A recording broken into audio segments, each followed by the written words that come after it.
Assalamu alaikum everyone. My dear sister and brothers. आज मैं आप सबसे एक रिक्वेस्ट करने जा रही हूँ जो सिर्फ मेरी नहीं बल्कि हर माँ बाप की, हर उस्ताद की, हर बुज़ुर्ग की रिक्वेस्ट है।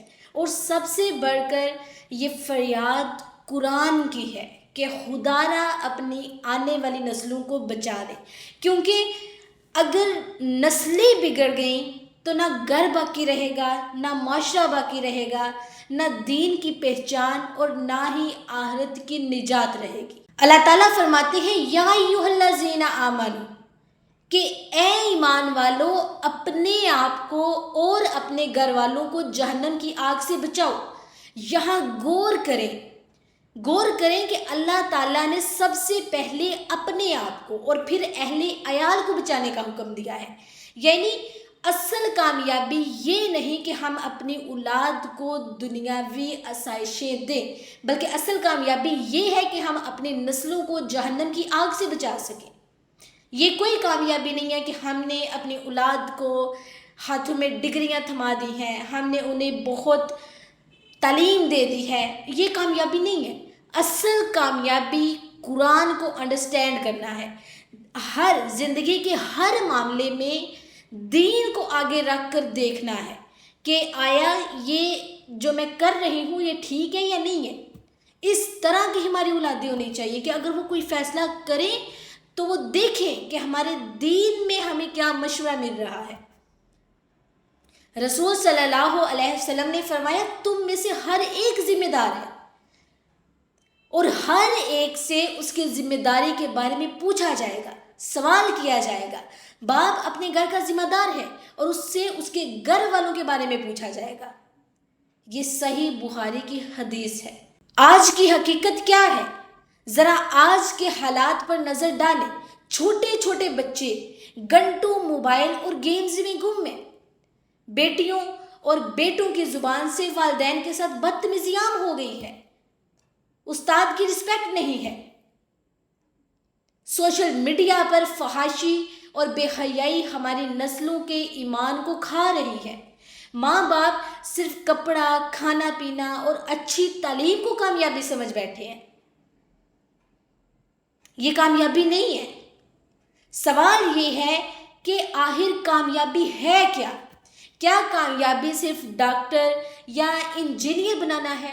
अगर वो डॉक्टर तो बन गया लेकिन बेनमाजी, बदकिरदार और दीन से दूर हो गया तो क्या ये कामयाबी है?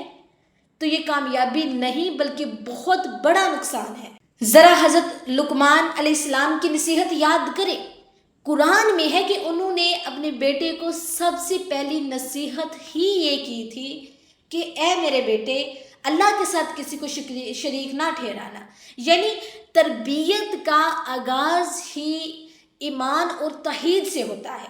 आज हमने अपनी औलाद को दुनिया की डिग्रियां तो दे दी मगर ईमान और अखलाक की डिग्री दी ही नहीं। यही हमारी सबसे बड़ी नाकामी है, यही हमारी सबसे बड़ी कोताही है। हमारी जिम्मेदारियों में क्या शामिल होना चाहिए? नंबर 1, नमाज की आदत अपने बच्चों को बचपन से डालें। रसूल सल्लल्लाहु अलैहि वसल्लम ने फरमाया अपने बच्चों को 7 साल की उम्र में नमाज का हुक्म दो। सच्चाई और दयानतदारी सिखाएं। दोस्तों और माहौल पर नज़र रखें क्योंकि सोहबत किरदार बनाती है या बिगाड़ती है। अब आपने देखना है कि आपके बच्चों के दोस्त कैसे हैं, वो किस सोहबत में उठ रहे हैं, बैठ रहे हैं, उनकी क्या रवैया है।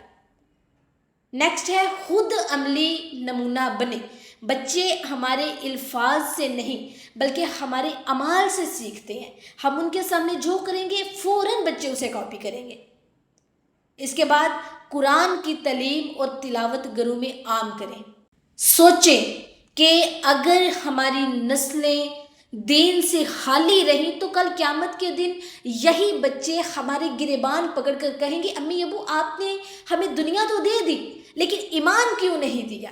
आपने हमें खिलौने तो दिए लेकिन कुरान क्यों नहीं दिया? क्या हम इस सवाल का जवाब दे सकेंगे? बताएं ना, बताएं मुझे कि क्या हम इस सवाल का जवाब दे सकेंगे?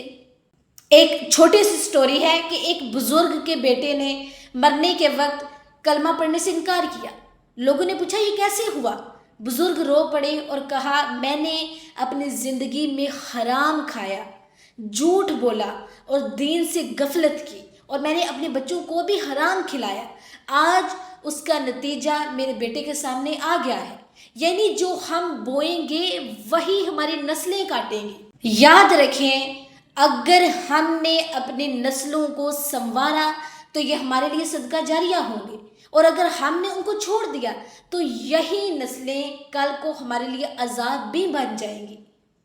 دعا کریں، اللہ تعالیٰ سے دعا کریں، اپنے بچوں کو نصیحت کریں کہ یا اللہ ہماری اولاد کو دیندار بنا دے، یا اللہ ان کے دلوں میں قرآن اور سنت کی محبت سے ان کے دل بھر دے، یا اللہ ان کو فتنوں اور گناہوں سے اور بے حیائی سے بچا، یا اللہ ہماری نسلوں کو ہمارے لیے صدقہ جاریہ بنا، یا اللہ ہماری نسلوں کو ہمارے لیے صدقہ جاریہ بنا، نہ کہ وبال جان۔ آمین یا رب العالمین۔